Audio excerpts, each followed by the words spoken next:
It's the freshest radio show in town. Feeling marvelous, I've been with Jerry Rouse.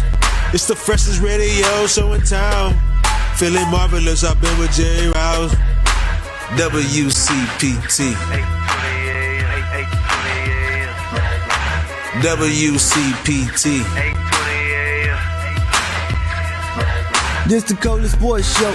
You were getting the hour from 6 p.m. to 7. Chillin' with Lauren Cox and the man Marvelous. Shout out to Mr. Rouse and the Italian style. You what sports is the only politic. WCPT.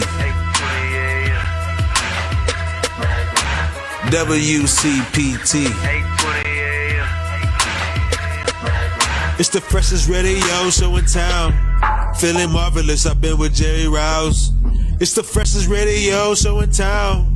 Feeling marvelous, I've been with Jerry Rouse. That ball hit hard, deep, way back. He looks up, you can put it on the board. Yes! Yes! Yes! Yes! Yes! Yes! Yes! Call your sons, call your daughters, call your friends, call your neighbors. They call me Mr. Tibbs. Oh, he drops the ball. Jerry, Jerry, Jerry, Jerry, Jerry, Jerry, Jerry, Jerry, Jerry, Jerry, Jerry, Jerry, Jerry, Jerry, Jerry, Jerry, Jerry, Jerry, Jerry. Here they come! Here they come! Get out of the way! Here they come! Watch out! Sox Nation, out of the way! Get out of the way! Get out of the way! Sox Nation! Here comes the White Sox, ladies and gentlemen! Oh my God, that's the Sox on! Now's the time to get on it, ladies and gentlemen! Woo! How about the White Sox? And of course the Cubs too. Oh my goodness, rolling through, ladies and gentlemen. Rolling through. Woo! Ladies and gentlemen. Ladies and gentlemen. Sox train. Jump on. Wow, that's a long train, Marvelous. Very good train. Oh my goodness. How about the White Sox? Oh yeah. Ladies and gentlemen, welcome to another edition of the Rewind Sports 60. We're streaming live on Facebook. Space Jam. Broadcasting from the illustrious studios of WCPT 820 AM in the beautiful, beautiful city of Chicago, in the outstanding neighborhood, the north side of the city, Jefferson Park. Ladies and gentlemen, this is another edition of the Rewind Sports 60. Let's get to our esteemed panel. Ladies and gentlemen, you love him. He's fantastic. He's outstanding. And of course, ladies and gentlemen, Sunday Night Baseball over at the Friendly Confines. Full house capacity. Yeah. He's in studio. Instead. Not at the Friendly Confines. You love him. He's known as the Marvelous One. He's Dan Marvel. What's up, Marvel? Hey, how you doing, Jerry? How are you? The White Sox, 17 out of 19 against the clawless Detroit Tigers. They've 41-24. They're 5.5 ahead of Cleveland now, and they're only a half game behind Tampa for the best record in baseball, and they can correct that tomorrow night. Yes, indeed. And we almost got another no-no from Carlos Rodon. Absolutely. It was beautiful pitch game by Carlos again. So yeah, it's unbelievable. The White Sox are a juggernaut. I love them. And the scary thing about it is they're not 100%. They don't have a full unit yet. I mean, neither are the Cubs. Well, we'll get a chance to talk some Cub baseball as well, because the Northsiders are playing Sunday Night Baseball over at the Friendly Confines on the north side against their heated rivals, the St. Louis Cardinals, in capacity. Oh yeah, capacity. Beautiful. Unbelievable.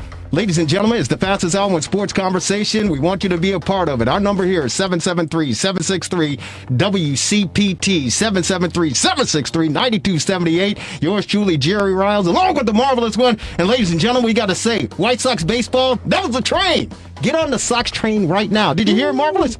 Did you hear, Marvelous? Let me tell you something. I'm ecstatic. I'm elated. The White Sox are playing Hellfire baseball. What are they record now? Like 41-24. 41-24. 17 games over the 500 mark. And they're, hey, here's the deal. Here's the deal. Adam Engel, he said, hey, later, this is our motto. This is our new motto. It's 40 man up, man. 40 man up. 40 men.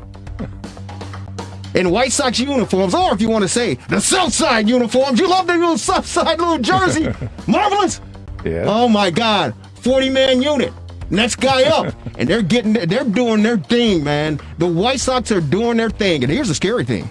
Ladies and gentlemen, here's the scary thing. Yeah. This White Sox team, they get healthy. Let's say around August, late August, maybe even early September, depending. It's going to be ugly. And today they rested the regulars. It's going to be ugly. Ugly. They rested most of the regulars today to prepare for Tampa. Yeah, they certainly did. It's going to get. Remember the 1983 winning ugly team? No. You remember them? Sure. You sure? Yeah. I remember the drop ball by Brant Brown in 1998 that you had the audio from, too. I'm not talking about 1998. I'm talking about the 1983. Just tell you, I even remember. Okay. Winning uglies. Sure. Chicago White Sox. Oh, yeah. This 2021 team, Yeah. it's still 2021, isn't Right. it? It's going to get ugly. Yeah. It's going to get ugly. Ladies and gentlemen, we'll get a chance to talk to Lamont Pope. He's the Chicago White Sox beat reporter for your Chicago Tribune. He'll be joining us shortly. He was over, I think he was at Comerica Park to take in the festivities, but I know I heard him talk. He asked a question to Tony La Russa in the postgame presser, but we'll get a chance to talk to Lamont Pope about the Chicago White Sox victory, the sweep of the Detroit Tigers, and of course, as you said, 17 games above 500, and what we can expect throughout the remaining, about 100 games or so? Yeah. Funny thing is, 60 games was the whole season last year. And that's the thing. That mark now. Yeah, I certainly want to talk with him about that as well, because I think, look at the injuries, not only with the Chicago White Sox and the Chicago Cubs, but all across baseball. Yeah. And I think last year, that shortened season, what did they play, 62 games or whatever? 60, yeah. 60 games last year? Correct. I think it's having an overlap effect on what's going on, what we're experiencing now. And if it continues to trend the way it appears that it is, I think we talk about the warmer temperatures. It's been warm here in the city of Chicago, 80 degrees, 90 degrees plus. We see the temperatures continue to rise. I think you're going to see a lot more injuries when you talk about late June, July, August. Yeah. You talk about the dog days of summer, because I think the pandemic, it's an overlap effect on what is going on with these players. There's been a lot of hamstring injuries. Yeah. So I which is interesting, because Luis Robert, he tore his hip flexor, his hip, right? Yeah. Running to first base. Right. Nicky Madrigal, he did the same thing, running to first base. There's another player I can't remember right now, but I saw highlights of him running down the first baseline and pulling. Yeah, I think it was at on the hamstring. Cubs side. It was Horner. Yeah, I didn't see him. It was someone else, but Nico Horner. Yeah. So something is going on, and I just look at it and say it's a residual effect from the pandemic. Mm-hmm. I could be wrong, but I could be right. We want to hear from you. Our number here is 773-763-9272. 773-763-WCPT. Cubs Cardinals over at Wrigley, Marvel. Oh yeah. Well, the Cubs are on hot, and the Cardinals are cold right now. And right now the Brewers are the hottest team in the division. They're the one, and the Cardinals have dropped way down. Mm-hmm. So there was talk. They spent a lot of time in the Fox game yesterday talking about if the Cubs are buyers or sellers. They're buyers now. They're not sellers anymore. There was the big talk about the free agents, right? About Rizzo and Baez and Bryant, but they're not gonna get rid of them now. You don't think they're because they're having this early success now? Nobody ever sells when they're in first place in July, and it looks like they will be very close to first place. But do you think it's like smoke and mirrors? Remember when the Bears got off to what did they get off to, a 5-1 start or something like that? Right. And Matt Nagy, 7-1 start. Matt Nagy is like, yeah, we're, it's puffing his chest out, whatever. And then, of course, the trains, the train fell off the tracks. Are the Cubs flexing their muscles because, 60 games into this thing? What they're going to try to do is probably get another starting pitcher is what they need. But is it smoke and mirrors? No, do you think... It's been unbelievable, actually. They've gotten contributions from people from the minor leagues that were unexpected. Alcantara and Wisdom. So it's unbelievable. The people that have gone down, they've filled them in very quickly with people that were unexpectedly successful. And it's interesting that you say that. It's a simple fact that it's happening on both sides of town. That each club, respectively, the Cubs and the Sox, it's the utility players or the not everyday players who are stepping up. Another function of the pandemic. Maybe the minor league players had more time to work out and get better. They didn't even have a minor league season last year. Yeah. So these guys all they had to do was work out at home, pretty much. Yeah. What I understand is Wisdom was stroking it in the minor leagues, and no one knew of him, no one saw him, and kind of similar to Mercedes. Yeah. He was a 10-year journeyman in the minors, but the fact that he was able to work on his hitting and work on his swinging and his concentration and focus, he kind of slid under the radar. Sure. And these two guys are doing exceptionally well at the top level, at the highest level at the show. And it's to me, it's going to be interesting to see how all this stuff unfolds because it's a marathon. It's not a sprint. And even Brian Goodwin, all of a sudden with the White God Sox. Bless him. Yeah. God bless him. Hey, whatever the case may be, we want both sides of towns. We want the both fan base to support their team and be out there and represent Chicago. Represent Chicago. That's the way that I look at it. And I know that there are very few of us in this great city. And I heard the great Mayor Lori Lightfoot said it's the greatest city on the planet. And congratulations, ladies and gentlemen. Hey, everyone, a round of applause. A round of applause. All right? Why do you say that? Because we've reached phase 5.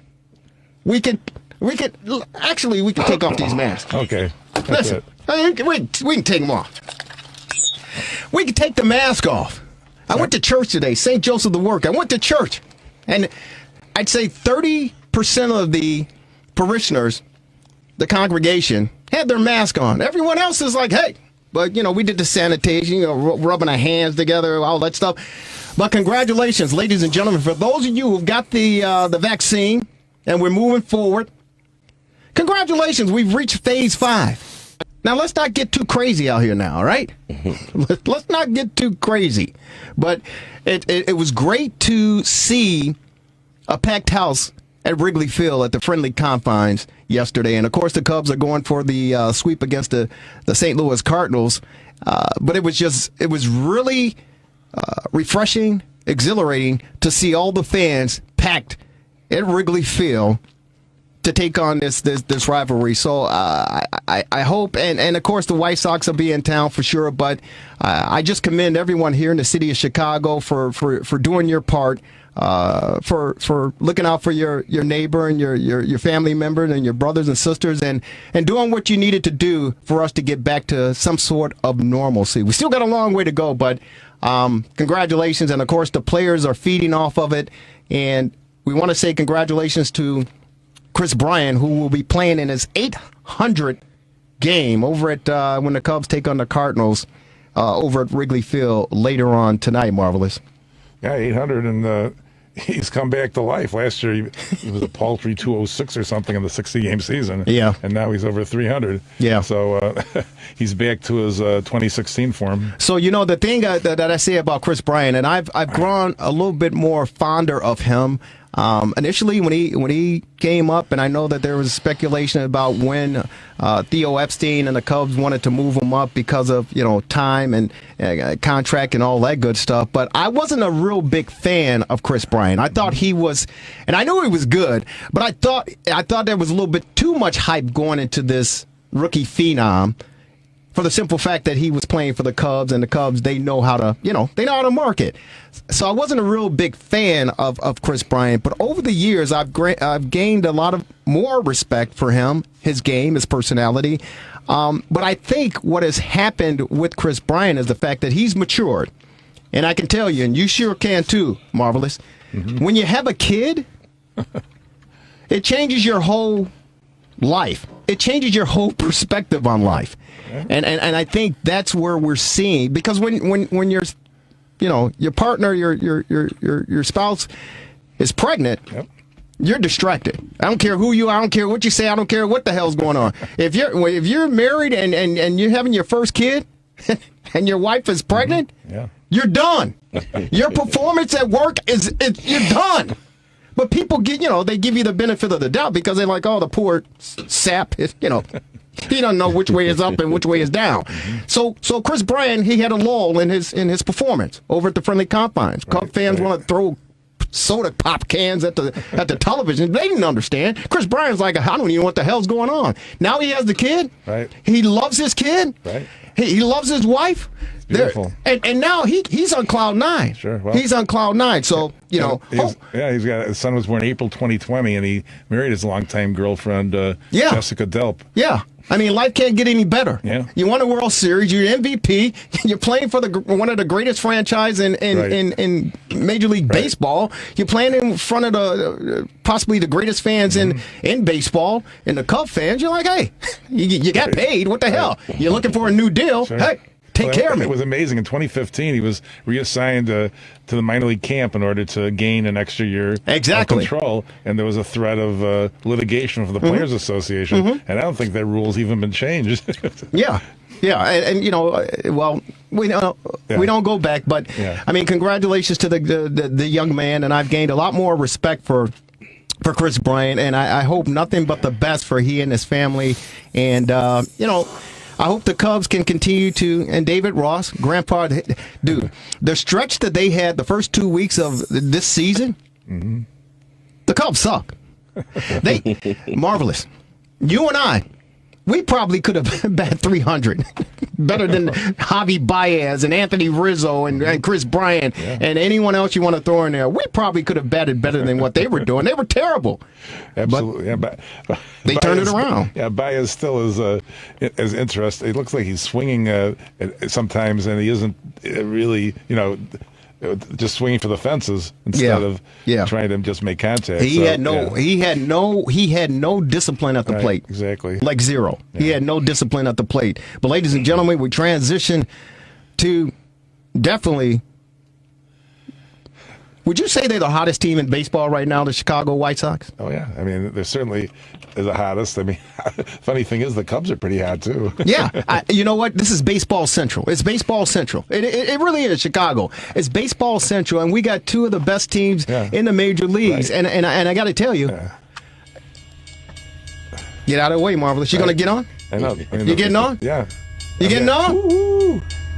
Come on. It's coming. Yeah, there's a big test, though. It's coming. One of the other hot teams is the Mets. And we don't talk about the Mets. Right. We don't want to talk about the Mets. That's what the Cubs play 4 games. We're talking about the Southsiders. And another Tampa. We don't want to talk about Tampa. We're talking about the Southsiders. This is the Sox Nation, Sox train rolling through, baby. Just pointing out they're playing tough teams this week. Hey, listen, the White Sox. That's all we want to talk about. Ladies and gentlemen, he covers your Chicago White Sox for one of the historic newspapers in the world. He's Chicago White Sox beat writer, Chicago Tribune. He's on our TRS60 hotline, ladies and gentlemen. He's a friend of the program. He's Lamont Pope. Lamont, how you doing, brother? I'm doing great. Great to hear from you. How you doing? Hey, man, I know you're in the media. We doing good. I know you're in the media, but I know the fan side of you jumping on that Sox train, aren't you? You jumping on that Sox train. I mean, they've been playing it's been incredible just to watch what they've been able to do, particularly given all the injuries, right? Yeah. You lose Eloy Jimenez. You lose Luis Robert. This week you lose Nick Madrigal. And they just keep on winning, and that train keeps on rolling. Yeah, and it's a 40-man unit, man. That's the motto that I understand what's going on the South Side in the clubhouse, that they say, hey, 40-man roster, 40-man up. Hey, next guy up, let's step up and get the job done. And the White Sox are certainly doing it with the sweep 4-1 victory over the Detroit Tigers at Comerica Park on this Sunday. And we almost witnessed another no-no. You and I witnessed the first no-no, I think April 14th over at, still call it Comiskey Park, but guarantee rate. That, of course, Carlos Rodon, nearly a perfect game, but he got a no-no. The 20th in White Sox history. He was close, very close to getting another one. And unfortunately, that slider that was working like magic for him today, unfortunately, didn't get the call of the home plate umpire, man. Talk about that situation. Yeah, I mean, a 2-2 count. It looked like he got the plate. And afterwards, when we had the chance to talk to Carlos after the game, he said he had a conversation with the umpire. And the umpire's like, look, I'm sorry, I missed that call. And Carlos' response was, you know what, hey, that happens. That's baseball. You're going to have those sort of situations. He said that the umpire did a great job calling balls and strikes all day long, and that was just one pitch that got away from him. And, obviously, it extended that at bat, and then Eric Hosson was able to get the base hit, get the double there to break up that no-hit bid. But just as you said, that slider from first pitch on was lights out all day long, and that was the pitch that was working for him. He had really good fastball command as well. Obviously when you're in a no-hit type of situation, that's going to be the case. But he had everything working for him, and for a little while it looked like we were going to have a little more history there for the White Sox. It's interesting, and the fact that you say history, Carlos Rodon was almost history. He was history in my book, maybe like 3 years ago, for sure. I thought the Sox were wasting their time on this guy because either he didn't have his stuff together or he was injured. And I just felt, enough is enough. It's not going to work for this guy. It's not going to happen for him, at least not here in Chicago on the South Side. But the White Sox, Kenny Williams, Rick Hahn, Jerry Reinsdorf, for that matter, they all had some type of faith and belief in this guy, and they stuck with him. And we know what happened prior to this campaign getting underway. And now things appear to be panning out for him, man. Isn't it surprising how the game works and how things operate? I mean, you mentioned the injuries, and that was always the big thing. He said that this year was one of the first years in which he was able to enter spring training completely healthy, and he was in control, and working together with Ethan Katz has helped on out as well. And so just entering camp with a healthy mindset and ready to go, and it's paid off. I remember during spring training, Dallas Keuchel, obviously, Rodon had a really great spring training to win that fifth spot, because if you remember, I mean, when he entered camp, it was him or Ronaldo Lopez who were going to be that fifth starter, and Rodon went out, he won that fifth spot, and one of the things that Dallas Keuchel said during spring training was, hey, he looks like the Carlos Rodon that the White Sox thought they were getting when they drafted him. Number 3 overall pick at the time, and and then for him to back that up and not only continue the success that he had during spring training, but to build on that and have even greater success, the no-hitter, and then just outing after outing. I was really impressed with his previous outing against the Toronto Blue Jays. It was a really tough lineup. He went 5 innings, but he battled and he held that really tough Blue Jay lineup to 1 run. And I thought that was really impressive. Worked out of a number of jams. And he said after that game, it was a situation where, like in the past, he might have been knocked out after the 2nd inning, but he knew what to do when he was in those jams to get out of those jams. And so that's showing that maturity and growth in that pitcher, in someone in Carlos Rodon. Hey, Lamont, this is Dan in the studio. How you doing? Pretty good, Dan. Yeah, how are you? There's a lot been made about, Tony La Russa last week passed McGraw, John McGraw for the 2nd place in MLB history. And I was thinking, there's been a lot made of his so-called gaffes with the, Mercedes hitting at 3-0 and putting the Hendricks at second base in the 10th inning and whatnot. But, isn't it like minor stuff? I think he's the man that's going to take him to the promised land, don't you? Well, you don't hire a Tony La Russa unless you believe that you have enough talent to get to that next level, to get to that ultimate level, right? Here's someone who's won 3 World Series titles. It revolutionized working the way to work with a bullpen when he was with the Oakland A's, and so obviously just the resume speaks for itself. And it's a situation where with those incidents, like you said, the unwritten rules case with Mercedes. The thing with Hendricks as well. We had a chance to talk to Rick Hahn recently when they were out in Cleveland, and one thing he said, this team has been really good at just sort of blocking out those distractions, blocking out that noise, and just focusing on winning and playing good baseball. And you're seeing that night in and night out. As I said at the beginning, it's amazing with all of the injuries that they've had that they've been able to sustain the level and play at this type of sort of level that they've had. And then you add on top of it those distractions, some of those self-made distractions. They've been able to kind of overcome all of that and still have the record that they have right now, which is really impressive. We're on with Lamont Pope. He's the Chicago White Sox beat reporter for your Chicago White Sox, Chicago Tribune. Hey, I wanted to ask you about that. See, as fans, when we take off, the media hat and you put on the fan hat, fans are just concentrating on wins and losses, and rightly so. I mean, that's what they do, and that's what we do, and that's what we should concentrate on. But when you take a closer look at this team, despite the poor decisions that were made and the disappointing things that have occurred in the first 60 games of this regular season, when you really peel back the onion, so to speak, and look at this team, is Tony La Russa close to, or how close do you think Tony La Russa is to really getting this clubhouse to buy into his philosophy? Yeah, I mean, I think it's a case where these guys sort of, there's a number of veterans. There's enough veterans. There are enough leaders on this ball club that can kind of say, all right, we know what to do on a day in and day out basis. Put us in the position to win. Set up that lineup, get us coached on up, and we're going to go on out there and play our game. I mean, you talk about leaders in Jose Abreu, Tim Anderson, with the pitching staff. You add in a Lance Lynn, who's been just phenomenal, right? I mean, that's been a big boost to their rotation. They knew that they needed that number 3 starter, and he's pitched like a number 1. I mean, he's been just lights out phenomenal. And then obviously at the back end of the bullpen, you add in a character like Liam Hendricks, who's just been, he's going to say some crazy things, but he's also going to go out there and perform like crazy as well. He's just been, almost automatic at the end of the bullpen. And so you get enough of those leaders in place, those guys you kind of build off of, and then you throw in some of the young guys and kind of learn off of that. It's almost like they're kind of just rolling from that standpoint. It's the leaders have stepped on up. They provided that the guidance for all the rest of the team, and the guys have just sort of followed suit. Liam Hendricks, before we let you go, and we appreciate you spending some time after a great Chicago White Sox victory against the Detroit Tigers 4-1. Liam Hendricks, help me out here. I thought I heard an interview somewhere, and is he pretty heavy into like tarot cards and those sorts of belief things that he really uses that in his day-to-day life?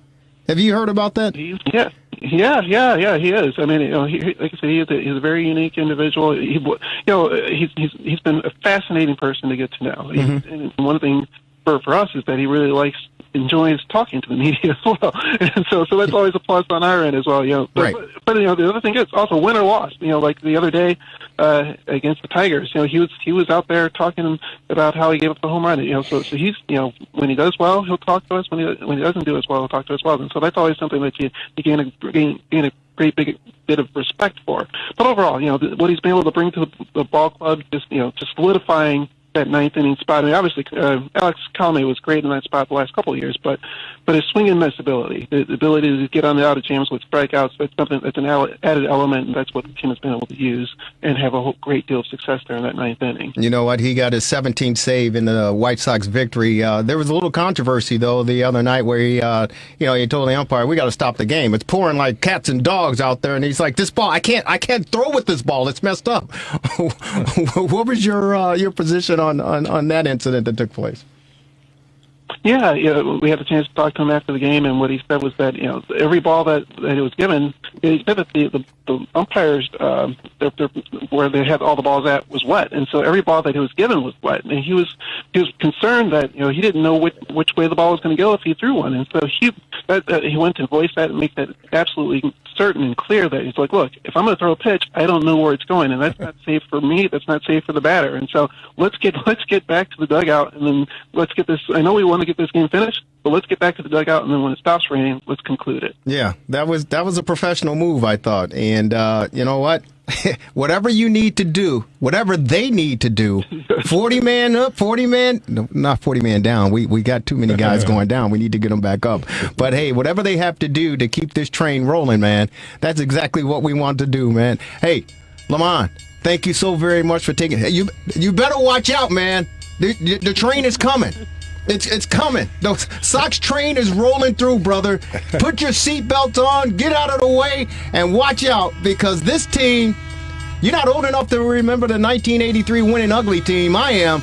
It's going to be uglier than that as far as the bats and what's going on with this pitching staff, man. But the train is rolling through. Lamont Pope, thank you so very much for taking time out on the Rewind Sports 60, brother. Thanks, guys. Anytime. Take care. We'll talk to you. Lamont Pope for Chicago Tribune.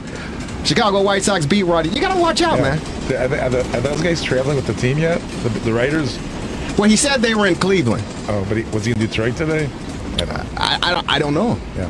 You should have asked him that. I wanted to, but But what? he ran out of time. Never. I know it's the fastest hour in sports conversation. It's the fastest hour in sports conversation. We'll get him back next week and we'll ask him. Okay. Sox train rolling through. You want to be a part of the Sox Nation, Sox train? Jump on right now. Our number is 773-763 WCPT 773-763-9278. Real quick before we transition to our in-studio guest, I love this guy. He's fantastic, and he's certainly going to be a part of the Rewind Sports 60 team moving forward. I got a couple things I want to say. I want to say that happy birthday, belated birthday to my beautiful wife. And of course, I can't give her her age, but she just celebrated her birthday on Thursday, and we had a pretty good time. My daughter Teresa did a lot to make my wife happy, and it was fun. We played golf. Buffalo Grove High School, they had their 26th annual golf outing on Thursday at the Buffalo Grove Golf Course over there on McHenry Road, and we played the foursome. It was a scramble and everything. Had a great time, and great to see some old faces, because my kids graduated from Buffalo Grove, my son and the girls, of course. So it was good to get over there and reminisce over some things. And then we took in dinner at a spot on Dempster in Evanston, Dempster and Clark, I think it is, or Main Street. Blind, I can't remember, Blind something restaurant, but it was really good. It was really good. But the highlight of my wife's birthday, it was a highlight for me too. It wasn't even my birthday, man. The Fight in the Illini, basketball. We know Kofi Coburn, right? Yeah. We know Io DeSumo, right? Yeah. What's that other the other big center who's roommates with Kofi? What's his name? The one we can't pronounce? Georgie Bishanavili. Oh, there we go. Georgie Bishanavili. My youngest daughter is going to senior year at the University of Illinois, and she's befriended Georgie Bishanavili. Wow. Right? Yeah. This is what my wife woke up to. Not my ugly mug. Right. She does what people do nowadays. They get on their phone, the first thing they do, they wake up in the morning, they check. Yeah. This is what she woke up to. Happy birthday to you. Happy birthday to you. Happy birthday, mama, mama, mama. Happy birthday to you. Hey, Mom, happy birthday. I want to wish you a lot of health, a lot of happiness, and a lot of love. Everything else will just fall in place just like it's supposed to, you know? Happy birthday. Wish you health. Smile. Enjoy your day. I know you're a huge fan, and now your daughter is a huge fan, and it's nothing but love. Happy birthday, baby. I didn't like the fact he called my wife baby, but other than that, Georgia Bishanavili, this guy did this. My daughter got him to record that and send it to her. Isn't that crazy? Mm-hmm. So absolutely. And the crowd was stunned. Georgie Bishanavili. Hey, Georgie, thank you so very much. That was very, very kind of you and very, very sweet of you. I'm just stunned you're able to pronounce his name. Bezhanis. Bishanavili. Georgie Bishanavili. Yeah. And I have to have my daughter tell him, I think he made a big mistake. I think he made a big mistake NBA, by declaring going to the NBA this year. I think he needs one more year. But my understanding is that he needs to take care of his family, and he needs, I think, Georgie, you needed one more year at the University of Illinois, and good luck to you. God bless you. But I really believe he just needed one more year under his belt, and because Kofi became a national figure on the collegiate level, and he's only had 4 years of organized basketball play. Georgie was coming on. He certainly was coming on. I just felt he needed one more year. But thank you so very much for the birthday wish on behalf of my wife, and I appreciate my daughter doing it. Ladies and gentlemen, I got to tell you, it is the fastest hour in sports conversation. We're transitioning. We're switching up. And unfortunately, our next guest, he represents, because he's got on a Bulls baseball cap, and the Bulls are doing exactly the same thing that we're doing, the same thing that LeBron James is doing, sitting in front of their television monitors watching the NBA playoffs. Ladies and gentlemen, he's in studio. He is the host of Rob's 2 Cents, the podcast. He's Robert Scott. Robert, what's up, man? How are you? What's going on, Brother Jerry, Brother Marvelous? Hey. How's everybody feeling? Hey, we feeling good. Both baseball teams are in first place. Actually, the Cubs, they need to win to stay at least tie for first place in the division, because of Milwaukee, and Chris Yelich is back, right?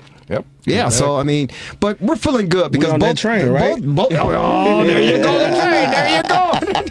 Here it comes. We on that train, Here right? Here it goes, man. How are you? You know I got to represent the South Side, so go Sox, go.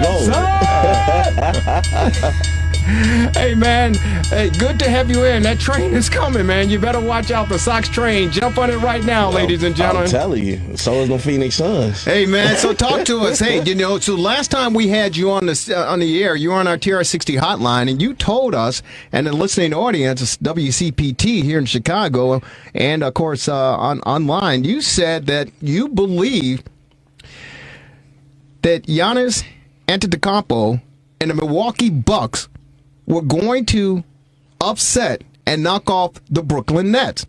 And I looked at you kind of cross-eyed. You did. Right? You did. Not because I had a drink or anything, but I was looking at you kind of cross-eyed, and I was like, you know what? With those 3 horses that they have in Brooklyn, I said, I just don't see it, because Giannis is the man, and he was taking too many wide perimeter three-point attempts as a big man instead of working down low. Jeff Van Gundy earlier this week said in order for the Milwaukee Bucks to be effective, they got to stop having Giannis shoot three-pointers. They do. And he's got to work interior. And so I didn't believe that the Milwaukee Bucks had a chance. And well, injuries, as they say, it's a part of the game. Part of the game. And the injury bug has certainly bitten the Brooklyn Nets. Yeah. How do you see things? Well, that injury bug has bit everybody in the NBA. I mean, I heard you guys talking about, the short season in baseball and how we're going into a regular season now, and there's a lot of injuries happening. That was the same case with the NBA. You look at, they played in the bubble, most of the great teams. Right. Then you only get, a 2-month layoff before you're right back into the thick of things playing a 72-game season. So you see all these teams getting hurt, and unfortunately, down the stretch, Brooklyn didn't make it. Yeah. You see James Harden hurt with that hamstring, and now Kyrie's out. He left with 6 minutes left in the second with a high ankle sprain. So now he rolled that ankle pretty bad. Yeah. That was a pretty. I'm looking at the replay. It almost looked like he skinned Giannis' foot. Right. He didn't completely land on it, and he put most of the weight on his ankle. And it's just not looking good. You saw him writhing in pain, slapping the court. So now you're asking KD, who, unfortunately, if we look at KD's history, he's never had to play on a bad team. Right. It's easy to be a sniper when you got other snipers on the team. Hey, we see today, Kyrie leaves, KD is 9 for 25? Yeah. Only 28 points? Yeah. That's a tall task. You're right. It's unbelievable. They ended the season, on October 11th? Yeah. And they started up again around Christmas. So there really wasn't much of a season for the teams At that got all. to the finals. Right. At all. And now you asking guys to play in the Olympics after this season. That's a lot of basketball. It is. It is a lot of basketball. Jalen Rose said in the post game comments after the loss of the Milwaukee Bucks knocking off the Brooklyn Nets to tie the series up at 2 games apiece. But Jalen Rose said, "Hey, you know what? Tuesday night, Game 5." KD's got to come out. He's got to bust at least 40 points. Oh, yeah. He's got to bust at least 40 points. Right now, he has the greenest of green lights. If I'm Steve Nash, I'm telling, hey, if you don't shoot the ball, I'm gonna bench you. Yeah. I mean, you know, he certainly has to step up now. Kyrie, that injury, it was bad. I don't know if you ever had a sprained ankle. Oh, I You've have. come down. Yeah, it's ridiculous. I just recently, a couple years ago, had ankle surgery because I had a ankle injury similar to that when I was a young buck, such as yourself. Yeah.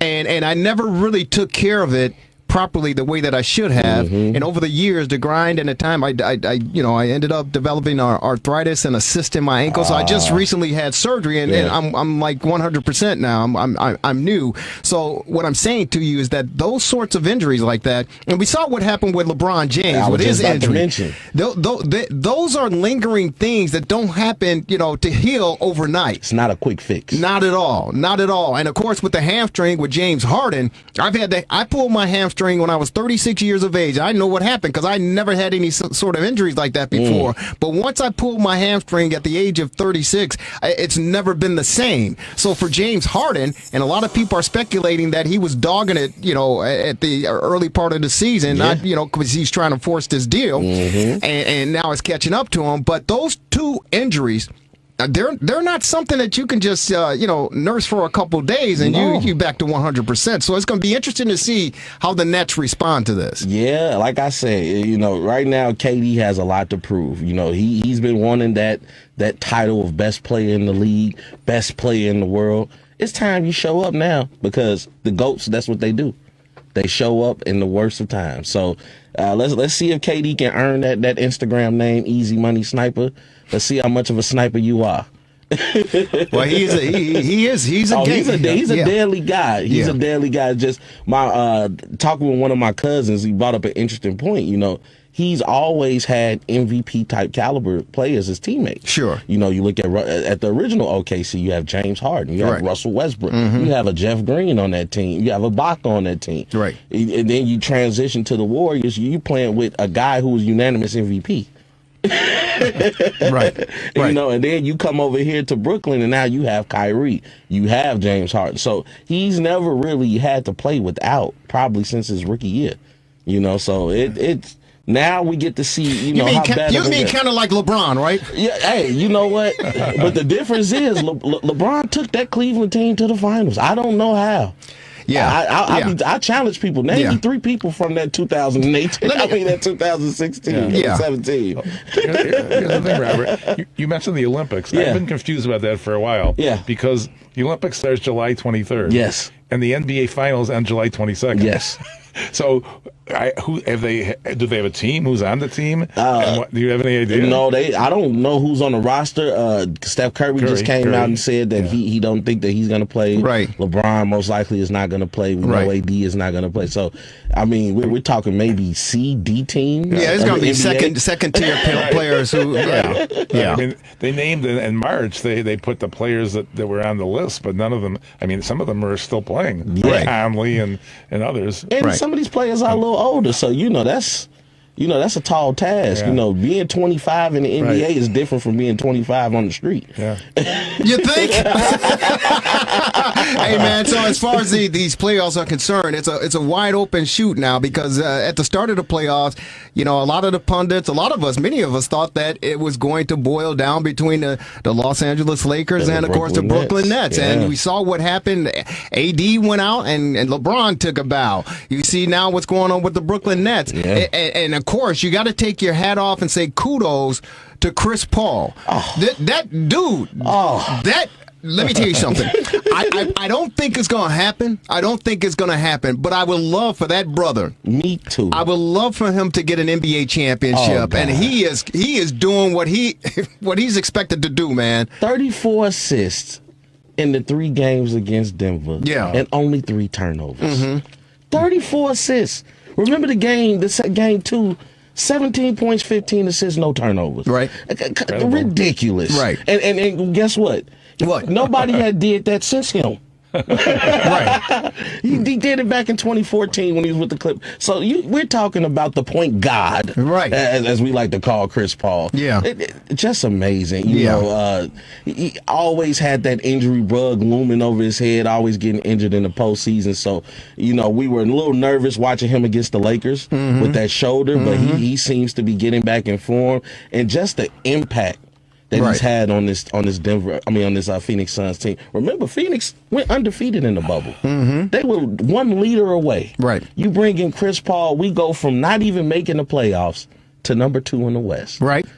Go ahead, CP3. God bless him. I hope they do. And for the simple fact, you got the commercial like a good neighbor. State Farm is there. I like the new commercials that they have where he's with what's old girl's name? The WNBA chick from. Did she play at Notre Dame or something? You don't know. I know exactly that. Kobe's girl. Exactly. But those are cool commercials. But one, they turn into a cardboard, printout, and then the other one he turns into a basketball. Those are pretty cool commercials. He's bringing his kids along. Yeah, he certainly is. His daughter, his son, in the commercials. I love it. Chris Paul, which State Farm commercial is better? Are we liking Cliff, or are we liking the discount double check? Ladies and gentlemen, he's Robert Scott. He's host of the podcast Rob's 2 Cent, joining us on our not on the TR60 hotline. He's in studio talking NBA playoffs. I was going to ask you about MVP Nikola Jokic. What do you think about that? And he had that 32-point, 20-rebound, 10-assist game, and Will Chamberlain's the only other one that's done that. The first time since Shaquille O'Neal. Is that crazy? Crazy. And they might be swept. You know what though? They just happen to be going against a juggernaut. The Phoenix Suns right now, just on a different level. They're just missing Jamal Murray. That's a tall task to ask of Jokic. He's been having a great series. I mean, the guy almost averaged a triple-double during the season. Right. Bringing Shaq to tears, saying, "You have bought the big man back, brother." Jokic, the Joker, that's a bad man. And you know what? Denver is going to be a very tough team for years to come, especially adding Aaron Gordon. You're going to get Jamal Murray back if they're able to keep Will Barton healthy. They have a nice nucleus over there. You have Monte Morris coming off the bench. That's a great team over there. Don't sleep on Denver. Just right now, they've lost too much against a team that's streaking. And ironically, they name are the Suns. Exactly. What do you think about Utah, the Jazz? I mean, hey, man. Utah has been doing their thing, but I worry now. Have you waken up the beast? Right. Because the Clippers right now, I mean, that game 3 turnaround, Kawhi going, he had 30 points. Paul George, 31 points. They both shooting over 50%. When those two guys go off together and Paul George is playoff P instead of pandemic P. Right. But that's been the knock against those two guys is that when the bright lights are on, they ain't stepping up. Yeah. But they have shown lately that they have it. Yeah. Is Rondo in the doghouse? I haven't seen too much of Rondo. That's a good question. I don't think he's in the doghouse. I just think it hasn't panned out that he's going to make his appearance, so to speak. Yeah. You know what I'm saying? We were all ready for playoff Rondo. And we gotten playoff Reggie. Yeah. Look at Reggie Jackson looking like Mr. October, right? Mr. October in June. Exactly. Reggie Jackson has been putting on a display with those timely 3-pointers he's hitting. Yeah. He has the Clippers playing pretty good right now, and they are relying on his scoring. Sure. They are. It's interesting. It's refreshing again, Rob, before we spring you on this, but it is refreshing that it's wide open, man. It is. You really don't know who's going to represent the East and the West in the NBA Finals, man. Because you can't forget about Philly either. There's a 7-foot monster over there who's just going to work with game 2, 40 points, 13 rebounds. I mean, Joel Embiid. That's a big man. That boy shooting like 85% from the free throw line, right? It's like Shaq and Dirk Nowitzki had a baby. Whoa! Man, I'm telling you, these playoffs have been exciting, and again, it is refreshing because it's not designed for the Lakers to be there, and it's, of course it's not designed now for the Big Three in Brooklyn to be there. It's an open field, to be honest with you. It's a breath of fresh air. It is, because normally we by the time March, April comes, we know who's going to win. Right. This year, you don't know. It's hard to predict. You can go in and say, "Oh man, Nets in 4," and we look at even Boston gave them a little fight. Yeah. With all the things that they lost. So see you later, Danny Ainge. Danny Ainge, take care of yourself. You lying dog. I've never heard that before. In 20-something years here, I've never heard anything racial. I've never heard that before. Get your ass out of here. Yeah, it's like he had to gracefully bow out. Now Brad Stevens gets to pick a coach. I know, right? Hey, man, so if people want to follow you, what is it, Rob 2 Cents Podcast? If they want to find out where you are, what do they need to do? All you have to do is look up the boy Rob's 2 Cents. That's ROBS, the number 2, CENTS. I'm on Facebook. I'm on Twitter. I'm on Instagram. Check the podcast out on YouTube, Spotify, and iTunes, baby. I'm everywhere. It's the boy that's hot, the boy Rob Scott. Hey, man, our goal for you, I know Jason Goff. Miranda there. I know Jason Goff over at NBC Sports Chicago. He does the pre and post for the Chicago Bulls during the season. Of course, Kendall Gill and everything. You know what? I'm gonna see if I could. Well, I have to probably beg Jason, but I'm gonna see if I can talk to him and say he give you a cameo or something on the show next season, man. Brother Wiles, that's why I love you so much, brother. I appreciate you. And thank you guys for having me. Hey, Rob, you're the best, brother, and we keep following you and want to make sure that brand continues to grow, man. Real quick, stand up and show your shirt real quick so people can see it. Yeah. Devin, you got to look at it. Devin, you got to show. There you go. Get a zoom in. He got his own personalized shirt and everything. A brand, man, it's a beautiful thing. Rob's 2 Cents, baby. Hey, ladies and gentlemen, we got to take some time before we're out of here. It is the fastest hour in sports conversation. If you miss any portion of the broadcast, it's up on our Facebook page, of course, WCPT 820, and of course, the Rewind Sports 60 on YouTube. But I have to say that the Rewind Sports 60 debuted in the August or September of 2015, and we've been grinding. We've been doing a heck of a job. We've been doing a lot. We continue to grow, and we continue to improve, and we continue to expand and give you what we believe. And our motto is real sports, real talk, just plain real. I want to say to all of you out there listening, and please spread the news. Like my good friend Frank Sinatra, start spreading the news. The Rewind Sports 60 is expanding and growing. We officially launch on Roku channel tomorrow night, June 14th at 10 p.m. Again, the Rewind Sports 60 brand launch our new channel on Roku tomorrow, Monday, June 14th at 10 p.m. Central. Make sure you make a note of that. You'll be able to get the app on any of your smartphone devices, Android, Apple. You'll be able to get it on your smart TV, ladies and gentlemen. The Rewind Sports 60. We're going global. You think Jeff Bezos got something on us because he's got a rocket and he's going to space for 11 minutes with his brother and a few other friends? Well, we're blasting off too. We launch the Rewind Sports 60 on Roku, our own channel, 24/7. Do you understand? 24 hours, 7 days a week for eternity. It's beautiful. That's beautiful. Rob, we want you to be a part of it. I'm humbled to be a part Rob of 2 that Cents. journey. Yes, sir. Marvelous. You ready? Oh, yeah. You ready? Yeah, put me in, coach. So we certainly want you to make note of that. It's a very, it is a proud moment. It certainly is. And we hope that we, over the years, have represented, and again, our motto is real sports, real talk, just plain real. And we continue to bring it real. You might not like it. It's okay. It's a big world out there. And there are between 6 and 8 billion people on this planet, I believe, something like that. So we can't please everybody, and the truth hurts.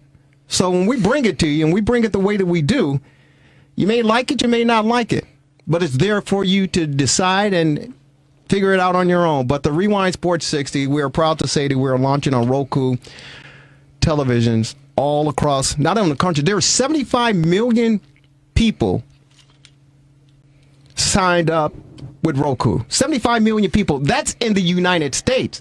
When we talk internationally across the globe, the numbers triple. So we're looking for an exciting time, and I just have to say I'm ecstatic, I'm elated, and I am just simply ready to go, baby. Okay. Ready to go, baby. Hey, on behalf of our the marvelous one. Hey, I wanted to mention, speaking of Joker, hats off to Novak Djokovic, who won his 19th major today in tennis. Wow. Really? He was down 2 sets. It was a 4-hour match. It was beautiful. And then I wanted to also mention that Coach K retired and local favorite John Shire took over. We should get him on the air with our contacts with Dave Weber. He's the marvelous one, Dan Marver. Robert, thank you so very much for coming in. Rob 2 cents. And of course to our executive producer, Devin Tingo, on behalf of the entire staff here at WCPT, yours truly, Jerry Riles, saying have a great rest of your Sunday. Enjoy the week. We'll see you next Sunday. Roku channel, the Rewind Sports 60. Launches Monday, the 14th, 10 p.m. Take care, everybody.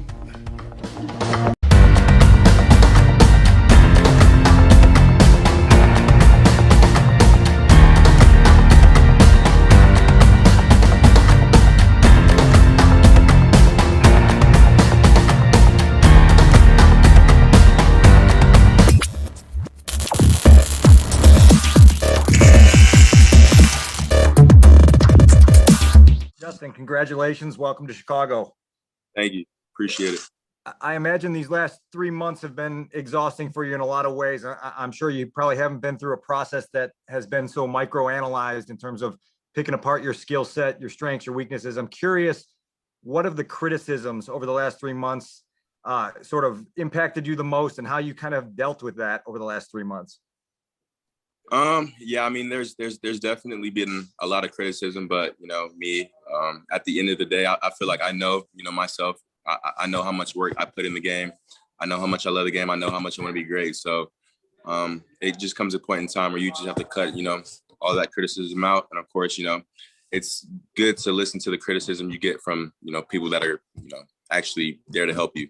So if it was from a coach or anything like that, of course, I'm going to take that criticism. But I feel like, of course, there's a lot of, criticism coming from outside voices that didn't really matter. So I just, did my best to kind of cut all that out and really just get to work. So what was tonight like for you, just sitting through those first 10 picks before you got the call at 11?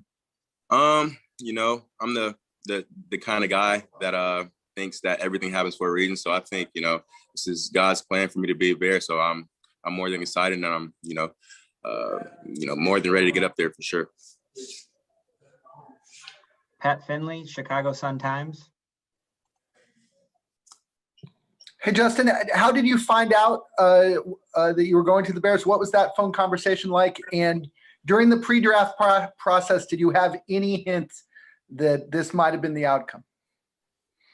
Yeah, so basically, Coach Nagy called me up and just asked me if I was ready to be a Chicago Bear, and I told him, of course. I mean, so of course the phone call went well. Coach Nagy's a great coach. He's a great person. I got to build a sort of a relationship with him these past couple of months. But just talking with him a little bit, getting to know him, and then of course going back to hints. I don't think I had any hints. I had no idea, to be honest with you. So I was confident, in myself. I guess to wherever I ended up, I was gonna, be in the right place for me. So again, I'm excited. Adam Hogue, NBC Chicago. Justin, what can you tell us about, you mentioned building that relationship with Coach Nagy. What was it, over Zoom calls? It's your pro day, any interactions? Can you be a little bit more specific about all that?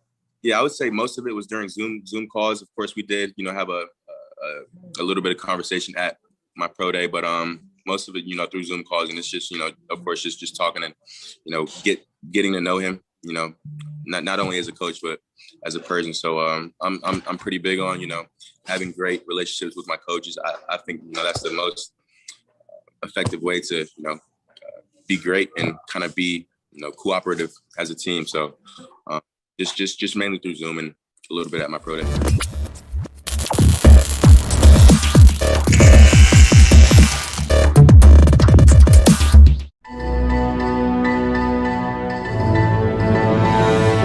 What's up, Lauren? How are you? We talked about the Bulls, the Black